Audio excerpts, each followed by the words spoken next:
Okay, everybody, this is mooneydashcam. Tonight, we are in Greenpoint, Brooklyn, and we're going to be talking about Randy Pizzolo, the Banana associate who wanted to be made so badly, but he couldn't help but piss almost everybody off that he came around. And one person he pissed off that you don't come back from was Vinny, the acting boss at the time, who ended up getting him killed. So let's flip this around and get into it. The address that we're going to and the spot that he got murdered is 275 Monitor Street. We'll be there shortly. Don't forget to follow me on Instagram at mooneydashcam. Whenever there's a crime scene photo that I can't put on YouTube, I put on there. And today we have a crime scene photo. So check that out right now and you'll see the murder scene. I'm pissing the car off. I shouldn't have turned there. Don't forget to leave suggestions for future videos in the comments. I very much appreciate that. I get a lot of inspiration. And also, hit the notification bell so you guys can see exactly when I post a new video. Okay. This happened in 2004. I'm going to give you a whole rundown on what led up to this whole situation. So, Randy was a crazy, loudmouth killer for the Bananos that wanted to be made more than anything, like I mentioned before. He was only an associate.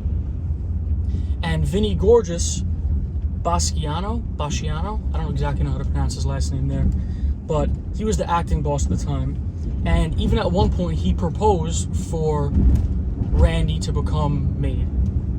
But he did countless things to, like I said, piss everybody off that he was ever around. So this is how this turned out. So he gets on Vinny's nerves a lot. Vinny described him as a very disrespectful person. Just to give you some examples of what he did, honestly, half this video is going to be examples of the bad shit that he did, but here's one. He was a total loudmouth. He walked into a bar in Manhattan where an FBI agent was sitting, and he offered the whole entire bar drinks, and then in his quotes, he said, "Except the Fed," and pointed out the FBI agent. So that right there is like, don't call attention to what everyone knows is what's going on. Then he goes around bragging that he killed Nicholas Cirillo, the son of Dominic Cirillo, known as the Quiet Don. He was at one point the acting boss of the Genovese family while Vincent the Chin was in jail. It was not confirmed who actually killed Nicholas. There's even speculation that his father ordered the hit because they had a little bit of a distant relationship. Apparently, Nicholas was on drugs and did a bunch of other stuff that pissed off his father. So he rubbed Vinny the wrong way even further by helping him build his Schurz Avenue home on the waterfront in the Bronx. He did a shoddy job. The bricklayers messed up the white brick. He screwed up the foundation, leaving a barrel in one of the footings and then leaving a piece of plywood in the other. The carpenters at one point almost left the job because Randy wasn't paying them. Just all around, he was not a reliable guy. Not the kind of guy that gets made, let's be honest. Now, all while this is going on, Vinny is complaining to Dominic Cicali, I believe that's how you pronounce that name, one of his captains. At one time, Randy even said he was going to level the Bronx because he didn't get made. Like, meaning he was going to go around and kill everybody because he didn't get made. Crazy situation. Okay, we got to watch out for dogs. I don't mind hitting people. I don't want to hit a dog. Saturday night, everyone's out. We're in Williamsburg right now. We're making our way to Greenpoint. Well, we might already be in Greenpoint, but either way, it's kind of a poppin' area at this time.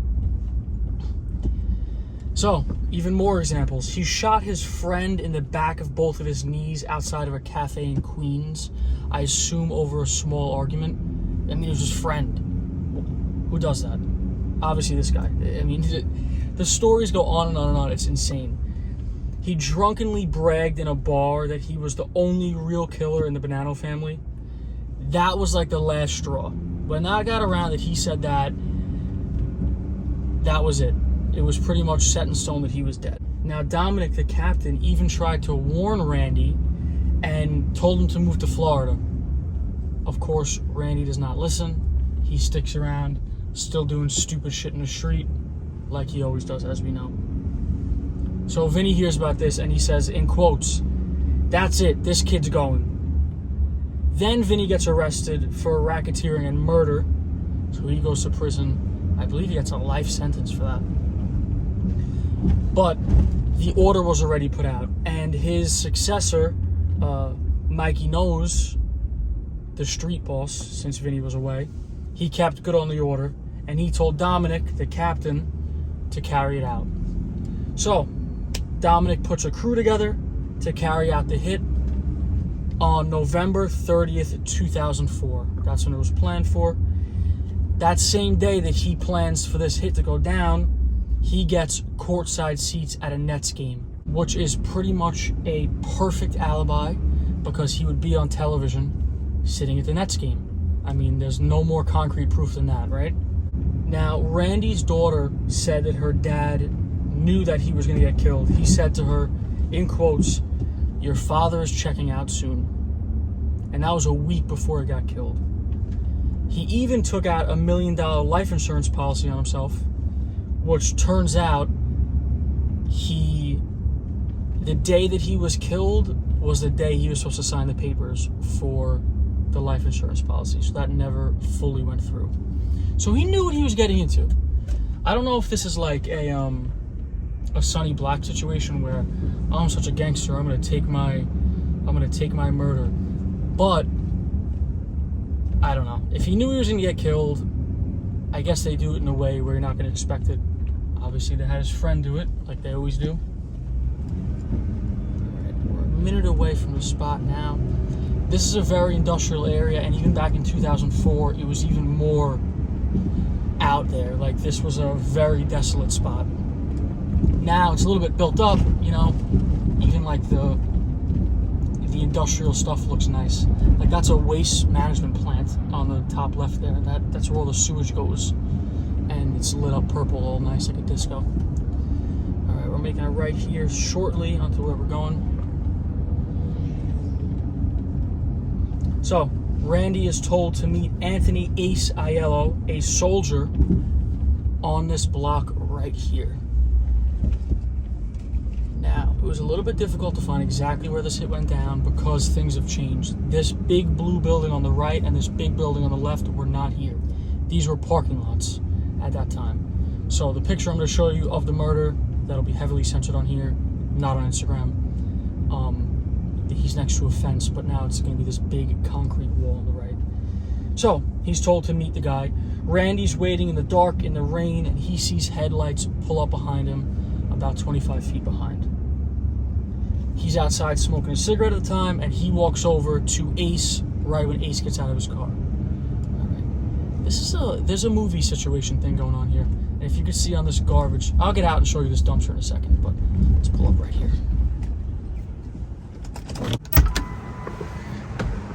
Yeah, so like I said, I was over here one time and I saw like oh, hello, camera, focus, there we go. I saw like trailers and stuff all set up, and I was a little confused, and I thought it was a movie set. Maybe these are studios, because FBI Most Wanted trash. Is this the dumpster for the show, FBI Most Wanted? Is that show even on anymore? Is it a sticker and I'm the idiot? I don't know. Let's say hi to the truck, of course. Let's not get hit by a car. There we go. Look at that. That's a nice shot. We got some good lighting over here. All right. So, like I said, he sees the guy Ace pull up about 25 feet behind him. So we'll reenact the whole entire situation here. What's this? Oh, rest in peace. Okay.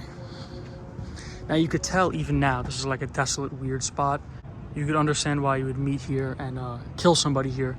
And back in 2004, like I said, this was not lit up the way it is now. It was a parking lot on this side, a parking lot on that side, and I believe it was like this street light. And that's it. And it was late at night and it was raining.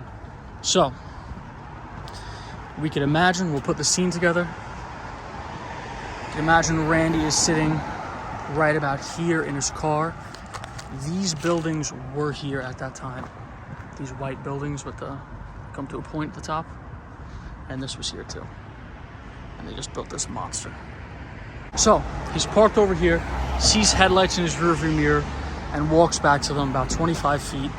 This might be more than 25 feet, but hey. Now, Ace is outside his car. and Randy walks up, hand out, ready to shake his hand. He's saying his hi to his buddy. And the guy, Ace, does not take his hands out of his hoodie pocket. He pushes back Randy, and he had a gun hidden in his sweatshirt, and he shoots Randy once in the chest. Right about here is where the body was found. Oh, focus there. I don't know why my phone's doing that. Right about here is where the body was found.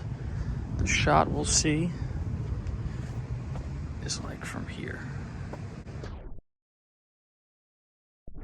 With the caution tape and all that. Gets shot once in the chest, obviously shocked. He stumbles back a few steps and he falls face down in a puddle because this was all like dirt. It wasn't nice concrete like this. He was wearing a black bomber jacket, blue athletic pants, and white tennis shoes. The next morning, he's found by a lumber yard worker, and obviously that guy calls the cops. You see a body, you call the cops, as anyone would. The cops show up, and they found $1,040 in his pocket, an expensive ring on his finger, and an expensive watch on his wrist. So they instantly ruled out a robbery. You think to throw the police off a little bit, you'd rob him? I don't know. That would just be me. And he was also holding a cigarette lighter in his hand. Like I said, he was smoking at the time. Now, Dominic, the captain, had to tell Vinny that this was taking place. This murder happened. But you can't obviously get onto a jail phone and go, oh yeah, hey Vinny, boss of the family, I murdered that guy you wanted me to murder. So he had to figure out a way to tell him secretively, in code almost. He said, Mancuso had me take care of the footings and the foundations. That was the way that he let Vinny know what he did. So I've never done an after check where someone's body's been laying dead before from a mob hit, but I guess it's a first for everything. Brand new shoes. I put these on an hour ago for the first time. That's what I give you guys. That's what I give you guys. Oh, I realized I never gave you the reason why Vinny Gorgeous is named Vinny Gorgeous. First of all, he dressed very nice. He always had a nice suit on, nice clothes, nice shoes, all that. But he also had a hair salon at one point called Hello Gorgeous. So that's where I got the name. While he was in prison, he got caught on tape by Joe Massino, the previous Bonanno boss, who cooperated at the time. He was the highest ranking member of the mafia to ever cooperate. He might still be, to be honest, but he wore a wire and caught Vinny admitting to the hit. He said, I gave the order. Randy was a fucking jerk off. He really did not like this guy, Randy, obviously. I mean, he killed the guy. But at the end of all this, Mikey Nose got 15 years. Vinny was already in jail for life. They tried to pin the death penalty on him when they got him for this murder. I don't think that ended up going through. It's very hard to get a death penalty in New York. Dominic Cesali, the captain, cooperated. I don't know how much time he got. He definitely got a little bit of time because you don't orchestrate a hit without getting any time. And then Anthony Ace Aiello got 30 years. I believe that he did not rat and he did his time. So that's the story of seemingly one of the most annoying guys to ever be in the mafia. Like, well, he really wasn't even fully in. He was an associate. So this hang around half a gangster guy that just did everything wrong at every turn he made. And ended up getting him killed. I'm surprised he wasn't killed earlier for the situation, to be perfectly honest. But I'll see you guys in the next one. Hope you enjoyed.